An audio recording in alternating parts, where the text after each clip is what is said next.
जय लक्ष्मी माँ। नमस्कार।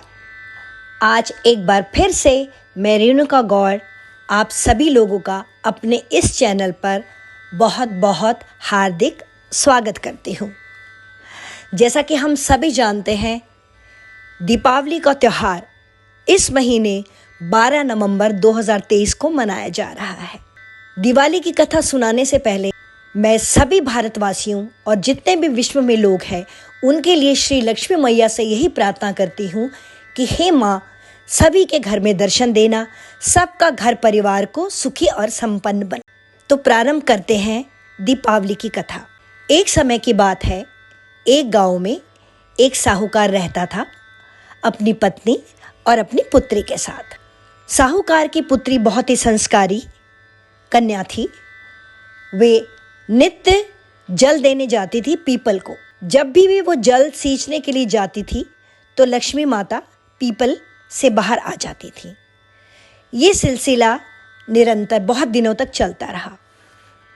फिर एक दिन लक्ष्मी माता ने साक्षात उस कन्या को दर्शन दिए और साहूकार की पुत्री से कहा, क्या तुम मेरी सहेली बनना चाहोगी? तो इस पर साहूकार की पुत्री ने कहा, मैं अपने पिताजी से पूछकर तुम्हें बताऊंगी। यदि वो हाँ कहेंगे तो मैं अवश्य ही तुम्हें अपनी सहेली बना लूँ। वापस जाकर साहूकार से उसकी बेटी ने कहा कि पिताजी, आज जब मैं पीपल को सींच रही थी तो वहाँ पर लक्ष्मी ने दर्शन दिए और मुझसे कहा कि क्या तुम मेरी सहेली बनोगी?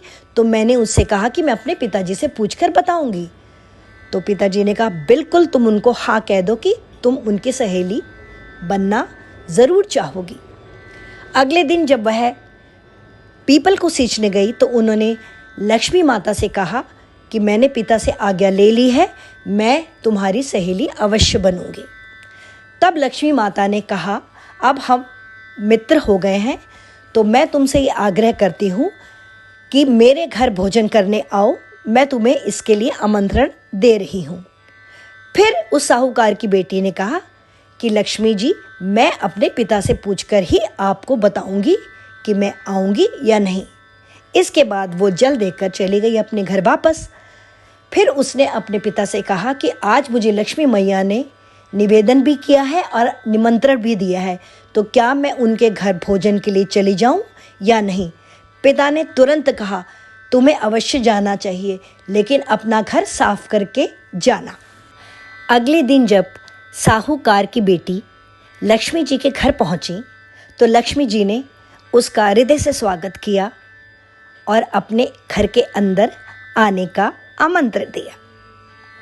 जैसे ही वो घर में आई, लक्ष्मी जी ने उसको सोने की चौकी पर बिठाया, उसे बहुत ही सुंदर दुशाला भी उड़ाया और उसके आगे 36 प्रकार के भोजन सोने की थाली में और बाकी भी सोने के बर्तनों में परोसे।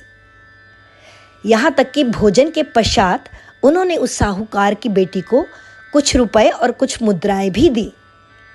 भोजन करने के पश्चात जब वो जाने लगी तो लक्ष्मी जी ने साहूकार की बेटी का पल्ला पकड़ लिया।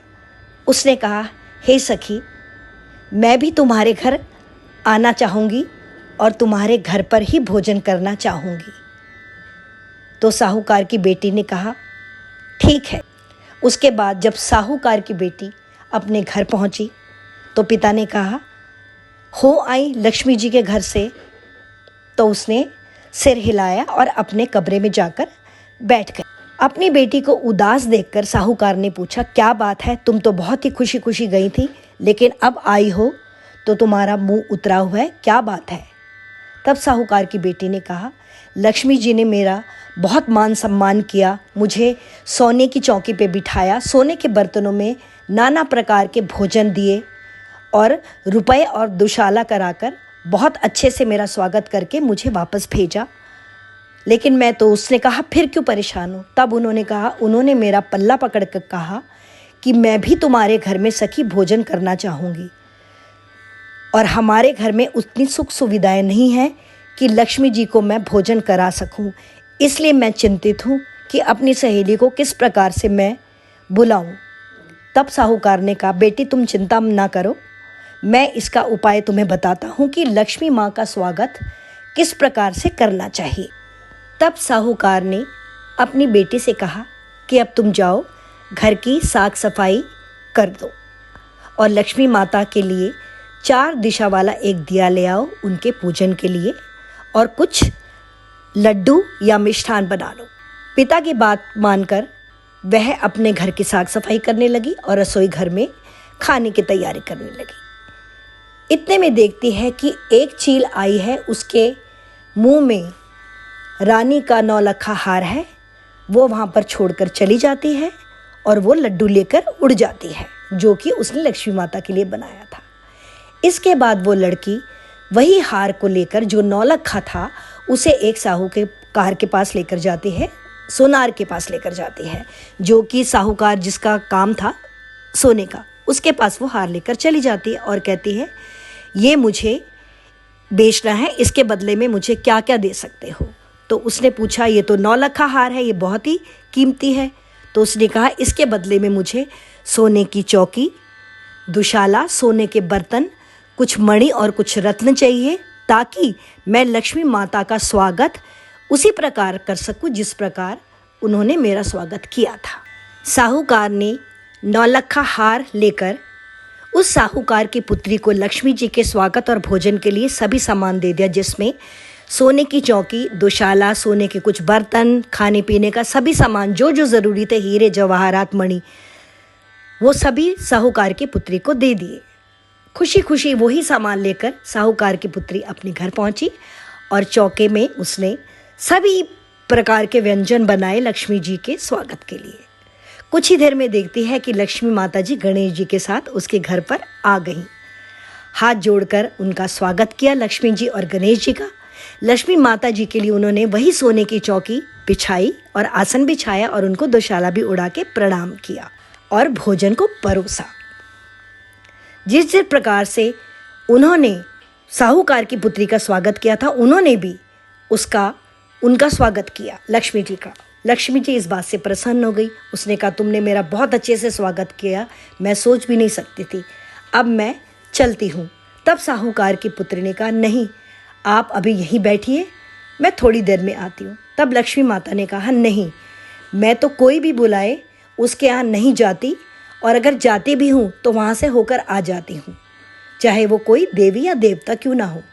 तब साहूकार की पुत्री ने कहा वो देवी और देवता ज़रूर होंगे, लेकिन मैं तो आपकी प्रिय सखी हूँ, इसलिए आपको इस चौकी पर बैठकर मेरा इंतज़ार करना ही पड़ेगा। इतना कहकर साहूकार की पुत्री वहाँ से चली गई और लक्ष्मी जी उस सोने की चौकी पर उसके आने का इंतज़ार करती रहीं। लक्ष्मी जी के इस प्रतीक्षा करने के साथ साथ उस साहूकार के घर में बहुत ही धन और लाभ होने लगा और वो माला माल हो गया। तो जिस प्रकार लक्ष्मी जी ने उस साहूकार की पुत्री को धन्य धान और वैभव से परिपूर्ण कर दिया, पूरा सुख सुविधाएं दे दी, यही प्रार्थना करते हैं आज इस दिवाली के उपलक्ष्य में कि हे लक्ष्मी माता, मेरे पड़ोसी के, मेरे घर के बाहर जितने भी लोग हैं, जितना भी संसार है, सबके घर में जाना और सबको पूरे धन धान से संपन्न करना। बोलो लक्ष्मी मैया की जय। लक्ष्मी माता की इस कथा के साथ साथ कुछ लोगों का ये भी मानना है कि अमावस्या की रात को श्री राम 14 वर्ष का वनवास काटकर लक्ष्मण और सीता के साथ अयोध्या पधारे थे। उनके आने की खुशी में पूरे अयोध्यावासी ने दीपों से जगमगाहट की थी, यानी पूरी अयोध्या को दीपों उत्सव के रूप में सजाया था। इसी कारण अयोध्या में भी हर साल इन दिनों में दीपोत्सव का आयोजन किया जाता है और हजारों की तादाद में दीपक से पूरे अयोध्या नगरी को रोशन किया जाता है। तो आप सभी को रेणुका गौड़ और उनके चैनल की पूरी टीम की ओर से दिवाली पर्व की बहुत बहुत शुभकामनाएं। जय श्री राम, जय लक्ष्मी।